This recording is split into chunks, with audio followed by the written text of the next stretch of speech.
प्रेम मनुष्य के जीवन में सूर्य के समान है।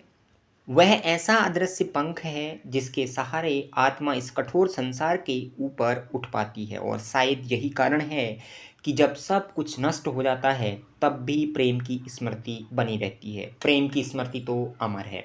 यश, धन, सत्ता, ज्ञान जैसी आकांक्षाएं आखिरकार हृदय की एक मौन भूख के आगे छोटी पड़ जाती हैं, और यह इस बात को जानने की भूख है कि कोई हमें चाहता है, कोई हमारे अस्तित्व को आवश्यक समझता है, कोई हमारी मौजूदगी से अपने जीवन में प्रकाश अनुभव करता है।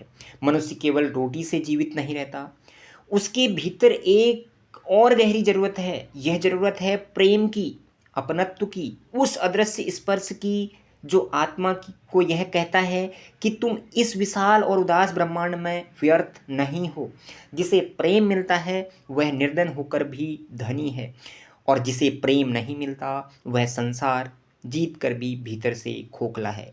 प्रेम मनुष्य के जीवन में सूर्य के समान है। सूर्य केवल प्रकाश ही नहीं देता, वह वस्तुओं को अर्थ भी देता है।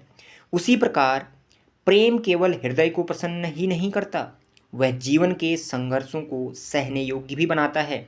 कभी कभी संसार मनुष्य के प्रति कठोर हो जाता है, तब समाज उसे अपराधी कहता है, परिस्थितियां उसे तोड़ देती हैं। पर यदि उसी क्षण कोई एक आत्मा उसके भीतर छिपे प्रकाश को पहचान ले, तो वह मनुष्य फिर से उठ सकता है। प्रेम में पुनर्जीवित करने की शक्ति है। सबसे दुखद जीवन वह नहीं जिसमें गरीबी हो, बल्कि वह है जिसमें कोई ऐसा न हो जो आपके लौटने की प्रतीक्षा करे। मनुष्य अक्सर प्रेम को अधिकार समझ लेता है। वह सोचता है कि प्रेम का अर्थ है किसी को बांध लेना। प्रेम बंधन नहीं है, मुक्ति है।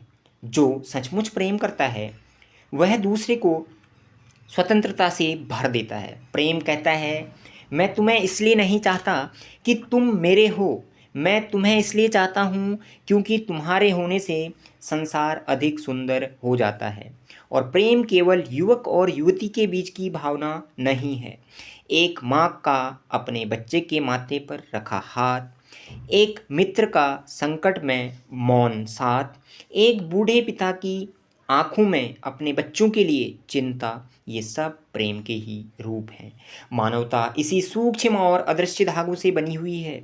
मैंने यह भी देखा है कि जो लोग सबसे अधिक प्रेम देते हैं वे अक्सर पीड़ा भी अधिक सहते हैं। महान वही है जो पीड़ित होकर भी प्रेम करना बंद नहीं करता। घृणा जितनी आसान है प्रेम उतना ही कठिन है।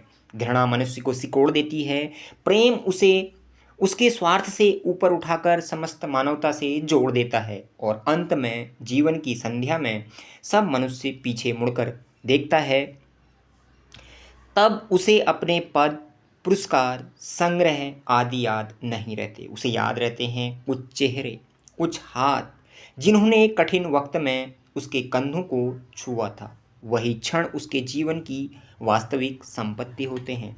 प्रेम वह अदृश्य पंख है जिसके सहारे आत्मा इस कठोर संसार के ऊपर उठ पाती है, और शायद यही कारण है कि जब सब कुछ नष्ट हो जाता है तब भी प्रेम की स्मृति बनी रहती है।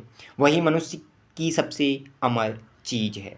मनुष्य की सबसे बड़ी संपत्ति धन, यश या सत्ता नहीं है, बल्कि वह प्रेम है जो उसे विश्वास दिलाता है कि इस विशाल संसार में कोई उसके होने से अपना जीवन उज्जवल महसूस करता है। प्रेम ही वह शक्ति है जो टूटे हुए हृदय को फिर से जीना सिखाती है, अंधकार में आशा जगाती है।